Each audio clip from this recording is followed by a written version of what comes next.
I grew up to study the brain because I have a brother who has been diagnosed with a brain disorder, schizophrenia.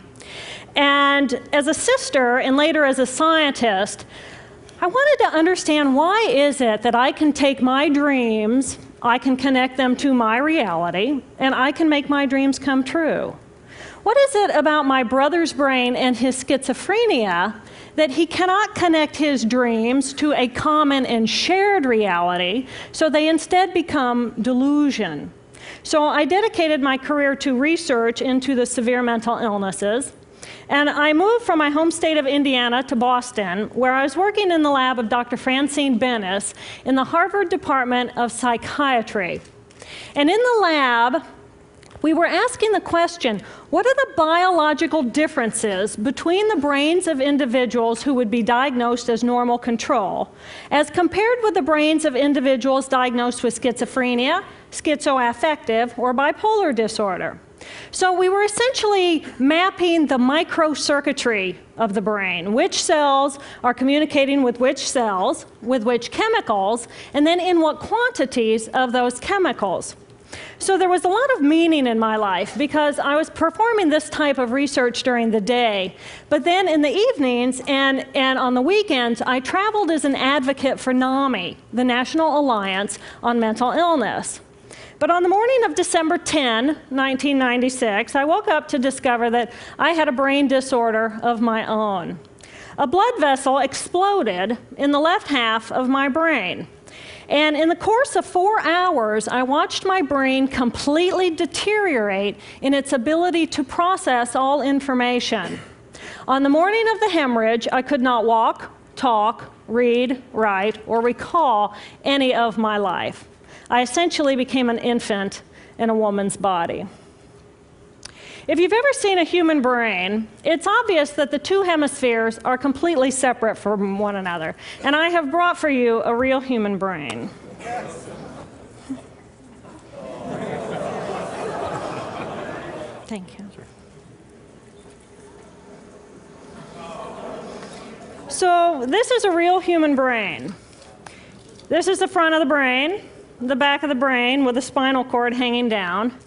And this is how it would be positioned inside of my head. And when you look at the brain, it's obvious that the two cerebral cortices are completely separate from one another. For those of you who understand computers, our right hemisphere functions like a parallel processor, while our left hemisphere functions like a serial processor. The two hemispheres do communicate with one another through the corpus callosum, which is made up of some 300 million axonal fibers. But other than that, the two hemispheres are completely separate. Because they process information differently, each of our hemispheres think about different things, they care about different things, and dare I say, they have very different personalities. Excuse me. Thank you. It's been a joy. Our right human hemisphere is all about this present moment. It's all about right here, right now. Our right hemisphere, it thinks in pictures, and it learns kinesthetically through the movement of our bodies. Information in the form of energy streams in simultaneously through all of our sensory systems, and then it explodes into this enormous collage of what this present moment looks like, what this present moment smells like and tastes like, what it feels like, and what it sounds like. I am an energy being connected to the energy all around me through the consciousness of my right hemisphere. We are energy beings connected to one another through the consciousness of our right hemispheres as one human family. And right here, right now, we are brothers and sisters on this planet, here to make the world a better place. And in this moment, we are perfect, we are whole, and we are beautiful. My left hemisphere, our left hemisphere, is a very different place. Our left hemisphere thinks linearly and methodically. Our left hemisphere is all about the past, and it's all about the future. Our left hemisphere is designed to take that enormous collage of the present moment and start picking out details, and more details about those details. It then categorizes and organizes all that information, associates it with everything in the past we've ever learned, and projects into the future all of our possibilities. And our left hemisphere thinks in language. It's that ongoing brain chatter that connects me and my internal world to my external world. It's that little voice that says to me, hey, you got to remember to pick up bananas on your way home. I need them in the morning. It's that calculating intelligence that reminds me when I have to do my laundry. But perhaps most important, it's that little voice that says to me, I am. I am. And as soon as my left hemisphere says to me, I am, I become separate. I become a single, solid individual, separate from the energy flow around me and separate from you. And this is a portion of my brain that I lost on the morning of my stroke. On the morning of the stroke, I woke up to a pounding pain behind my left eye. And it was the kind of pain, caustic pain, that you get when you bite into ice cream. And it just gripped me, and then it released me. And then it just gripped me, and then it released me. And it was very unusual for me to ever experience any kind of pain, so I thought, okay, I'll just start my normal routine. So I got up and I jumped onto my cardio glider, which is a full body, full exercise machine. And I'm jamming away on this thing, and I'm realizing that my hands look like primitive claws grasping onto the bar. And I thought, that's very peculiar. And I looked down at my body, and I thought, whoa, I am a weird-looking thing. And it was as though my consciousness had shifted away from my normal perception of reality, where I'm the person on the machine having the experience, to some esoteric space where I'm witnessing myself having this experience.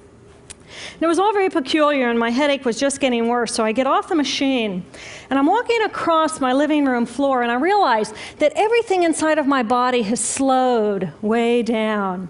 And every step is very rigid and very deliberate. There's no fluidity to my pace, and there's this constriction in my area of perception, so I'm just focused on internal systems.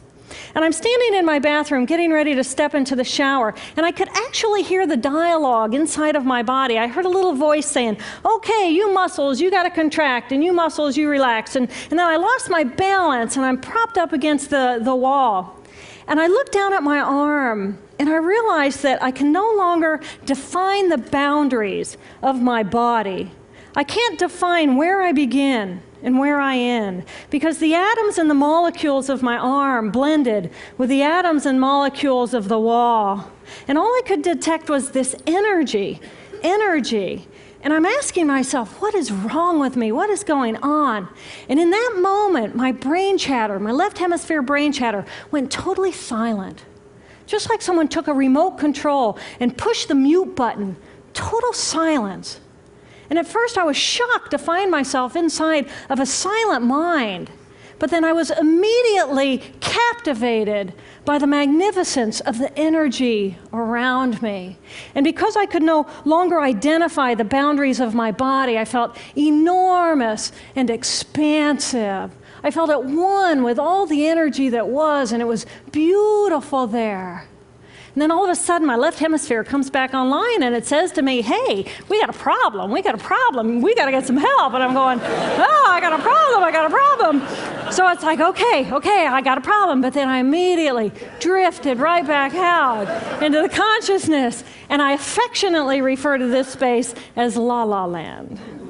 But it was beautiful there. Imagine what it would be like to be totally disconnected from your brain chatter that connects you to the external world. So here I am in this space, and my job and any stress related to my job, it was gone. And I felt lighter in my body. And imagine all of the relationships in the external world and any stressors related to any of those, they were gone.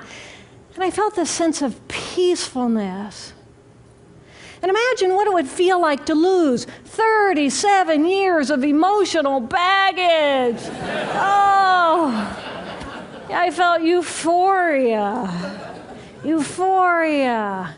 It was beautiful there. And then again, my left hemisphere comes online and it says, hey, you've got to pay attention. We've got to get help. And I'm thinking, I got to get help. I got to focus. So I get out of the shower and I'm mechanically dressed and I'm walking around my apartment and I'm thinking, I got to get to work. I got to get to work.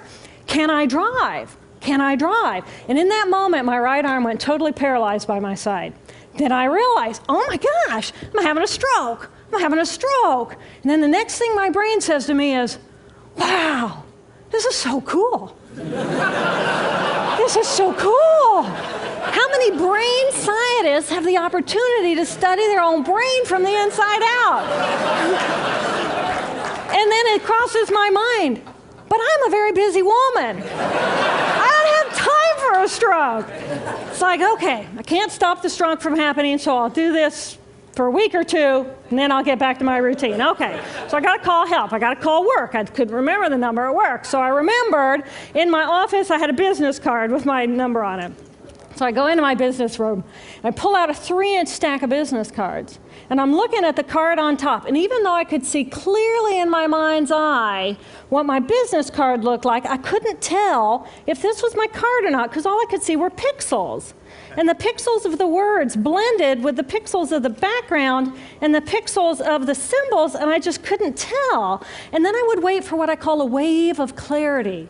And in that moment, I would be able to reattach to normal reality. And I could tell, that's not the card, that's not the card, that's not the card. It took me 45 minutes to get 1 inch down inside of that stack of cards. In the meantime, for 45 minutes, the hemorrhage is getting bigger in my left hemisphere. I do not understand numbers. I do not understand a telephone, but it's the only plan I have. So I take the foam pad and I put it right here. I take the business card, I put it right here, and I'm matching the shape of the squiggles on the card to the shape of the squiggles on the foam pad. But then I would drift back out into la la land and not remember if when I come back if I'd already dialed those numbers. So I had to wield my paralyzed arm like a stump and cover the numbers as I went along and push them so that as I would come back to normal reality, I'd be able to tell, yes, I've already dialed that number. Eventually, the whole number gets dialed, and I'm listening to the phone, and my colleague picks up the phone, and he says to me, and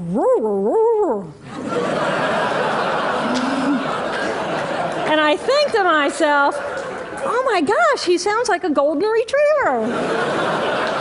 And so I say to him, clear in my mind, I say to him, this is Jill, I need help. And what comes out of my voice is, and I think, oh my gosh, I sound like a golden retriever. So I didn't know that I couldn't speak or understand language until I tried. So he recognizes that I need help, and he gets me help. And a little while later, I'm riding in an ambulance from one hospital across Boston to Mass General Hospital. And I curl up into a little fetal ball. And just like a balloon with the last bit of air just right out of the balloon, I just felt my energy lift and I felt my spirit surrender. And in that moment, I knew that I was no longer the choreographer of my life. And either the doctors rescue my body and give me a second chance at life, or this was perhaps my moment of transition. When I woke later that afternoon, I was shocked to discover that I was still alive. When I felt my spirit surrender, I said goodbye to my life, and my mind was now suspended between two very opposite planes of reality. Stimulation coming in through my sensory systems felt like pure pain. Light burned my brain like wildfire, and sounds were so loud and chaotic that I could not pick a voice out from the background noise, and I just wanted to escape. Because I could not identify the position of my body in space, I felt enormous and expansive, like a genie just liberated from her bottle. And my spirit soared free like a great whale gliding through a sea of silent euphoria. nirvana. I found nirvana. And I remember thinking there's no way I would ever be able to squeeze the enormousness of myself back inside this tiny little body. But then I realized, but I'm still alive. I'm still alive, and I have found nirvana. And if I have found nirvana and I'm still alive, then everyone who is alive can find nirvana. And I pictured a world filled with beautiful, peaceful, compassionate, loving people who knew that they could come to this space at any time and that they could purposely choose to step to the right of their left hemispheres and find this peace. And then I realized what a tremendous gift this experience could be. What a stroke of insight this could be to how we live our lives.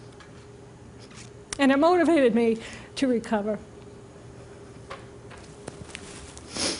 2.5 weeks after the hemorrhage, the surgeons went in and they removed a blood clot the size of a golf ball that was pushing on my language centers. Here I am with my mama, who's a true angel in my life. It took me 8 years to completely recover. So, who are we? We are the life force power of the universe with manual dexterity and 2 cognitive minds. And we have the power to choose moment by moment who and how we want to be in the world. Right here, right now, I can step into the consciousness of my right hemisphere where I am the life force power of the universe. I am the life force power of the 50 trillion beautiful molecular geniuses that make up my form, at one with all that is. Or I can choose to step into the consciousness of my left hemisphere, where I become a single individual, a solid, separate from the flow, separate from you. I am Dr. Jill Bolte Taylor, intellectual, neuroanatomist. These are the we inside of me.